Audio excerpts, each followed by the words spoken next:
राजस्थान से बहुत बड़ी खबर है। मुख्यमंत्री भजनलाल शर्मा के मंत्रिमंडल में 22 मंत्री बनाए गए हैं। इनमें 12 ने कैबिनेट, 5 ने राज्य मंत्री स्वतंत्र प्रभार और 5 ने राज्य मंत्री के तौर पर शनिवार 30 दिसंबर को शपथ ली। अच्छा, बड़ी जानकारी आपको यह भी दे दूं, इनमें सबसे ज्यादा उम्र दराज कैबिनेट मंत्री डॉक्टर किरोड़ी लाल मीणा है और राज्य मंत्री सुरेंद्र सिंह टीटी है।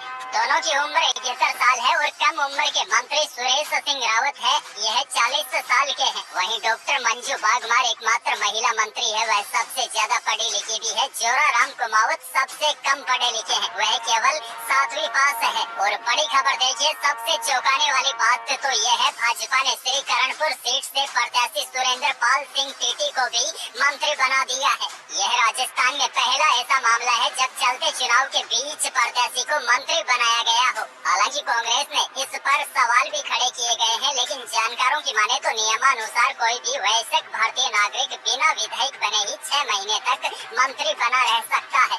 वहीं देखिए, 12 नेताओं को कैबिनेट में जगह दी गई है। इनमें सबसे ज्यादा चौंकाने वाला नाम बाबूलाल खराड़ी का भी है।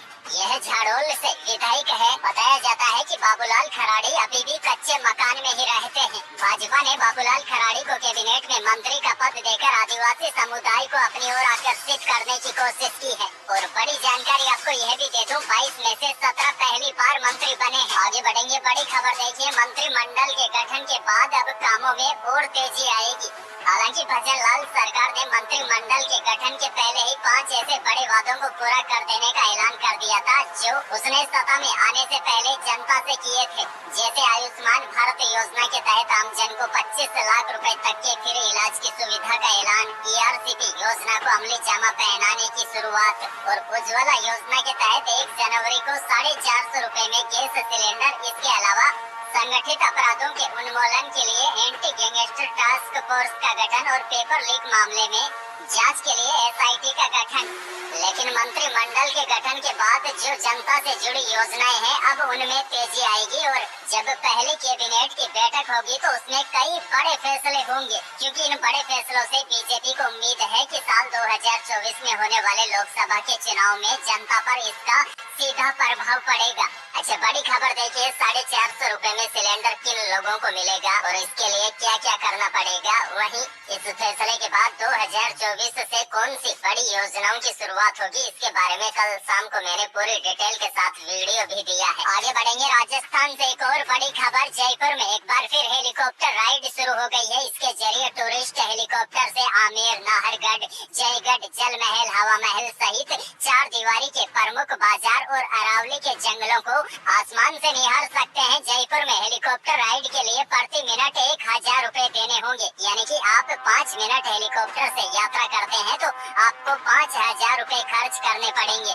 आगे बढ़ेंगे, लेकिन उससे पहले प्रदेश के मौसम को लेकर बड़ी खबर। बीते 24 घंटों के दौरान प्रदेश के कई हिस्सों में बादल छाए रहे, लेकिन बड़ी खबर आपको दे दूं, यह जो बारिश की संभावनाएं जताई जा रही थी वह अब खत्म हो गई है। मौसम विभाग ने बताया कि हवा की दिशा अचानक पलटने से ऐसा हुआ। दरअसल पहले मौसम विभाग ने दक्षिणी पूर्वी हिस्सों में कुछ स्थानों पर बारिश की संभावना जताई थी। हालांकि बादल छाए रहे, लेकिन हवाओं की दिशा में आए अचानक बदलाव से बारिश नहीं हो पाई। अब मौसम साफ हो जाएगा, सर्दी बढ़ेगी। केंद्रीय मौसम विभाग ने 5 जनवरी से लेकर 11 जनवरी के बीच राजस्थान समेत उत्तर भारत के कई राज्यों में सर्दी का रेड अलर्ट जारी कर दिया है और इस दौरान राजस्थान के कई जिलों में शीतलहर भी चल सकती है।